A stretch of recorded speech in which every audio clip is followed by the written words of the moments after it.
Hello friends, कैसे हैं आप सब। स्वागत है आपका यूपीएससी एट होम प्रविशा के यूट्यूब प्लेटफॉर्म पे।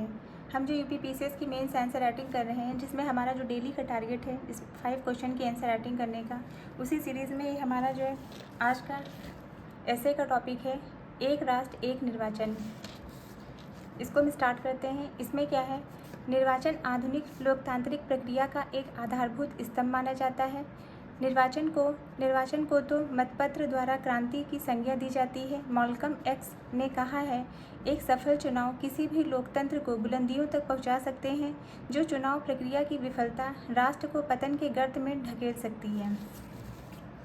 वैसे तो भारत में चुनाव प्रक्रिया काफ़ी सफल ही है तथा समय समय पर सुधार होते रहे हैं, परंतु पिछले कुछ समय से एक सुधार पर विशेष बल दिया जा रहा है, और वह है लोकतंत्र व सभी राज्य विधानमंडलों के चुनाव को एक साथ कराना। इस मुद्दे पर प्रधानमंत्री ने काफ़ी बल दिया है। अतः ऐसे में यह विश्लेषण करना ज़रूरी हो जाता है कि एक निर्वाचन की ज़रूरत क्यों महसूस हो रही है। क्या इसे लागू करना आसान होगा? किन किन चुनौतियों का इसे सामना करना पड़ेगा? साथ ही क्या सही सुधार निर्वाचन प्रक्रिया में चल रही समस्याओं व राजनीति की समस्याओं का समाधान करने के लिए पर्याप्त हैं? यह कुछ अन्य उपाय भी करेंगे। इन्हीं मुद्दों पर इस लेख में विचार विमर्श किया जाएगा।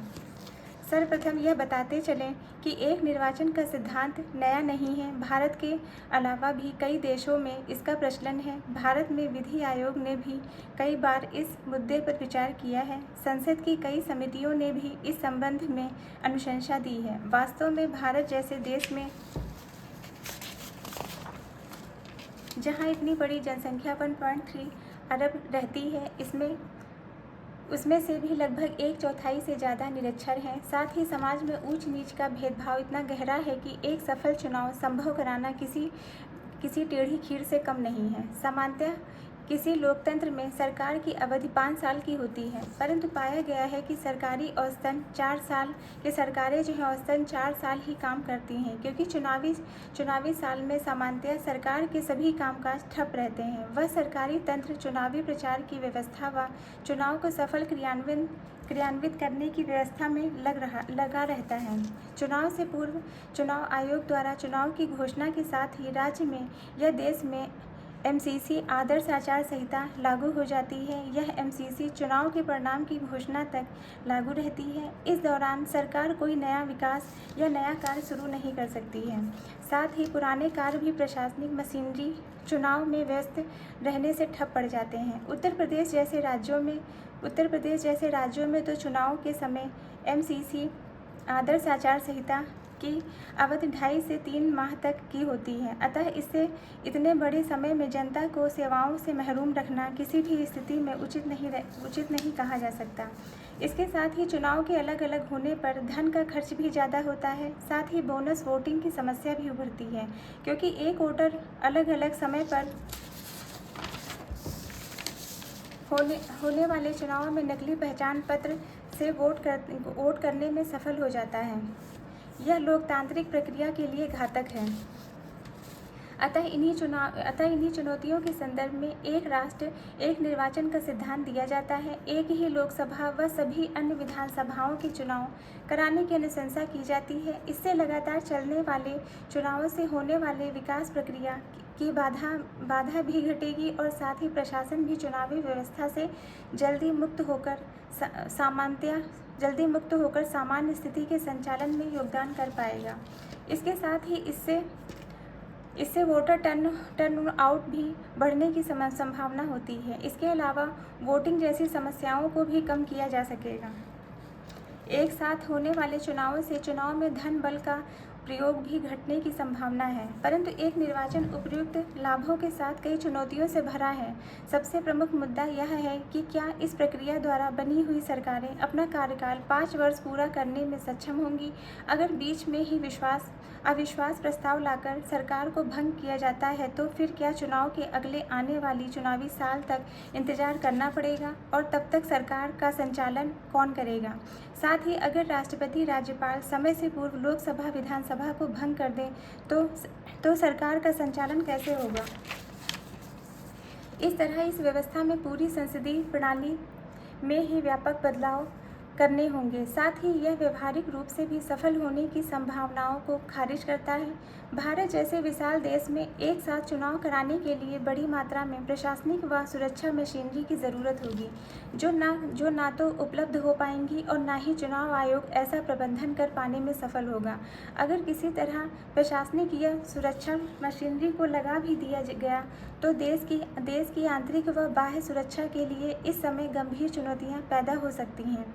अलगाववादी तत्व इस स्थिति का लाभ उठाने का पूरा प्रयास करेंगे। अगर इनकी व्यवहारिकता पर और विश्लेषण करें तो पाते हैं कि उत्तर प्रदेश जैसे एक राज्य में ही चुनाव कराने में 8 से 9 चरणों में चुनाव संपन्न कराने पड़ते हैं। तो फिर तो भारत में 29 राज्य व 2 केंद्र शासित राज्य जिसमें विधानसभा है, दिल्ली और पुडुचेरी है, उसमें एक साथ चुनाव कैसे कराए जा सकते हैं।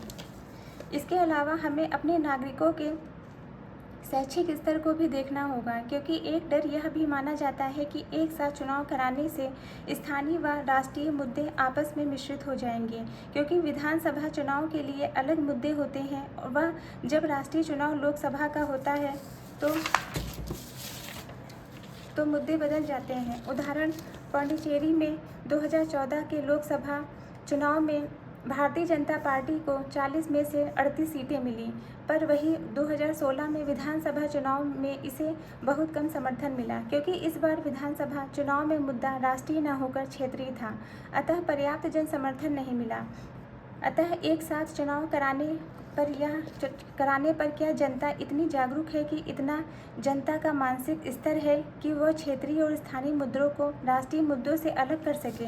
कुल मिलाकर एक निर्वाचन की व्यवहारिकता काफ़ी जटिल है। यही कारण है कि चुनाव आयोग ने अभी इस मांग का समर्थन नहीं किया है। हाँ, इस दिशा में कुछ और सुधार किए जा सकते हैं। जिन राज्यों में चुनाव 6 महीनों के अंतराल पर होने हो उनमें एक साथ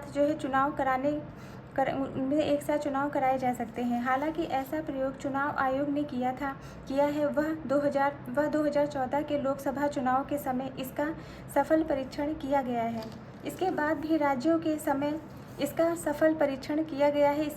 राज्यों के चुनाव एकजुट करके कराए जा रहे हैं। अतः एक राष्ट्र एक चुनाव की दिशा में अभी पर्याप्त विचार विमर्श की ज़रूरत है। विशेषज्ञों की राय भी जाननी होगी, साथ ही आम जनता और चुनाव आयोग का भी विश्वास हासिल करना होगा।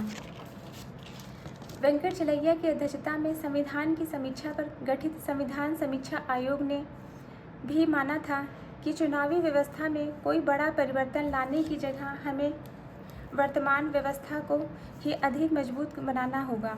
इसके लिए चुनाव आयोग को अधिक शक्ति देनी होगी ताकि वह स्वतंत्र व निष्पक्ष होकर अपनी संवैधानिक जिम्मेदारी को निभा सके। आज ज़रूरत है कि चुनावी व्यवस्था की शुचिता को पुनर्बहाल किया जाए। चुनाव के द्वारा राजनीति में बढ़ रहे पूंजीपति व अपराधी तत्वों के ऊपर लगाम लगानी होगी। राजनीतिक दलों में भी व्यक्तिवाद, परिवारवाद, वंशवाद आदि पर लगाम लगाते हुए आंतरिक लोकतंत्र सुनिश्चित करना होगा। तभी हम शान से कह सकते हैं, सारे जहां से अच्छा हिंदुस्तान हमारा, हम बुलबुलें हैं इसके, ये गुलसिता हमारा। तो इन्हीं पंक्तियों के साथ ही हमारा आज का ऐसे कंप्लीट होता है। आप लोगों को हमारी ये जो सीरीज़ चल रही है कैसी लग रही है हमारी कमेंट सेक्शन में ज़रूर बताइए, और ऐसे ही हमारे चैनल पर अपना प्यार और सपोर्ट बनाए रखिए। हमारे चैनल को लाइक करिए, शेयर करिए, सब्सक्राइब करिए। Thank you.